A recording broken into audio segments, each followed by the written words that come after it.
My colleague from Pennsylvania responsibly and carefully sanitized the podium up here before I began my 5-minute remarks.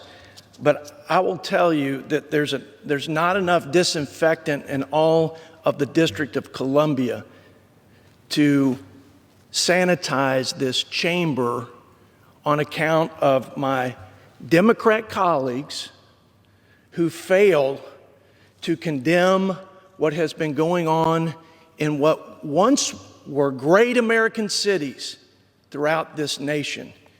It is shameful, Mr. Speaker, that leaders elected to this great body with the history, with the full confidence of the American people that we will call evil by its name, to sit idly by and to be complicit in their silence and not condemn the chaos, the destruction, the violence, the crimes, the terrorism that is ravaging our nation as we speak. As we sit in this quiet and peaceful chamber, there are citizens, our fellow Americans, who feel that their lives are threatened, their private property.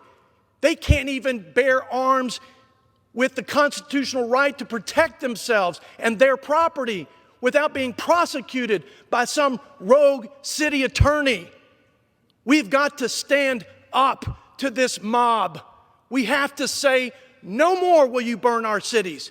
No more will you terrorize our communities and intimidate and use fear to squelch any attempt by our local leaders to stop this now. But they are intimidated, Mr. Speaker. The local leaders have completely bowed the knee to this leftist extremist groups that have hijacked peaceful protest. There are folks with righteous indignation who've taken to the streets to speak their truth to power, and I respect that. God bless them. That is the American way. We just celebrated one of the greatest who demonstrated peacefully and through love for this country and his fellow man made more difference than a million mobs could, and his name is John Lewis, and I'm honored to have served with him. But what's happening right now, these local leaders are either unwilling or incapable of stopping it.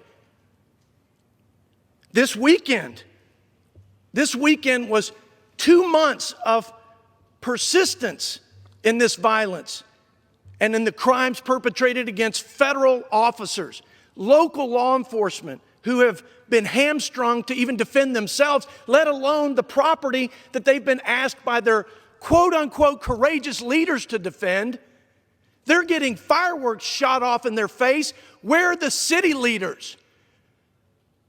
Where is Mr. Biden? Safe in his basement? That's courageous leadership. That's what America needs right now. Criticize President Trump all you want.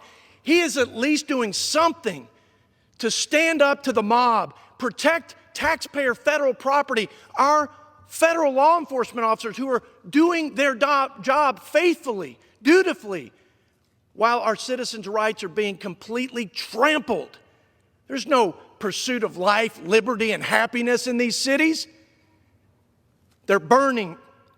Protesters in California set fire to courthouse, damaged police stations, and assault officers. ABC says in peaceful demonstrations that have intensified. Are you kidding me? In Texas, we call it bull, with the end of that word with a T. And Mr. Speaker, you know it.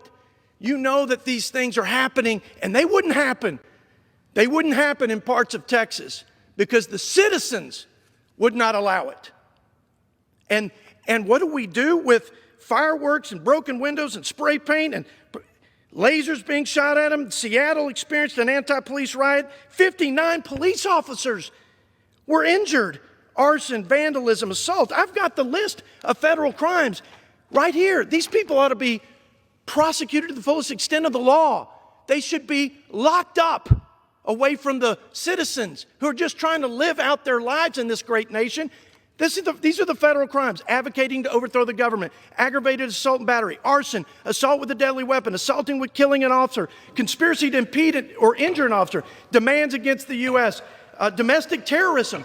Domestic terrorism, as defined by the statutes that we stand on, that we've debated, they say that domestic terrorism are violent crimes. Sir, I'm going to respect that you gavel me out because I respect the rules of this chamber. So I thank you for the indulgence. Gentleman's time has expired.